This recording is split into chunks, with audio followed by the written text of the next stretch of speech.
on a noté quand même une absence d'implication au niveau des populations. Et pour corriger ça, on a mis en place un challenge dénommé Challenge Setal Sama Gox. Et c'est dans la plateforme Jubanti, le site internet, mais aussi sur les réseaux sociaux avec le hashtag Setal Suñu Gox. L'idée, c'est qu'au niveau, quand même, que des initiatives populaires soient prises par les populations elles-mêmes. Que ce soit des associations, des OCB, des CDQ, qu'ils portent des initiatives en matière de set-setal, mais aussi d'embellissement. Parce qu'on est au mois de décembre et cette activité va marquer la fin des activités de Bessoub Setal de l'année. Et on est aussi au mois de décembre et on sait que c'est un mois quand même où on met l'accent sur les décorations quand même et un peu l'embellissement des quartiers éventuellement pour les fêtes de fin d'année. Donc c'est fort de tout ça que le ministre a mis en place ce challenge, Setal Suñu Gox.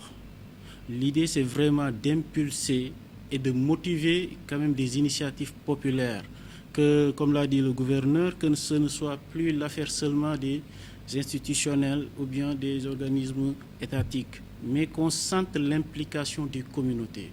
Lors de cette opérationnalité, nous avons eu à cibler 2 quartiers, mais il n'est pas dit que ça va se limiter à ces 2 quartiers. Nous voulons, à l'issue de cette challenge, qu'au moins Tamba ressorte. Donc on va faire un focus sur 2 quartiers qui ont une certaine particularité. Le quartier Liberté, par rapport au Mamakunda, où il y a eu des inondations, et particulièrement quand il y a des inondations, c'est dû à l'apport des déchets. Nous avons un point à aménager comme jardin pour au moins la lutte continue contre ces inondations, contre ces phénomènes. Au quartier Pont 3, la particularité du quartier Pont 3, c'est qu'il y avait des sites qui étaient carrément envahis par les déchets.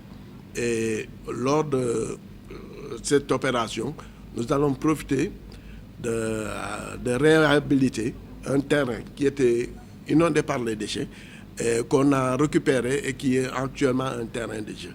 Donc l'initiative de récupérer tout ce qu'il y avait comme surface de déchets et qu'on les récupère pour en faire des terrains de jeu, des terrains conviviaux, c'est un autre aspect que nous sommes en train de mettre en exergue par rapport à ça.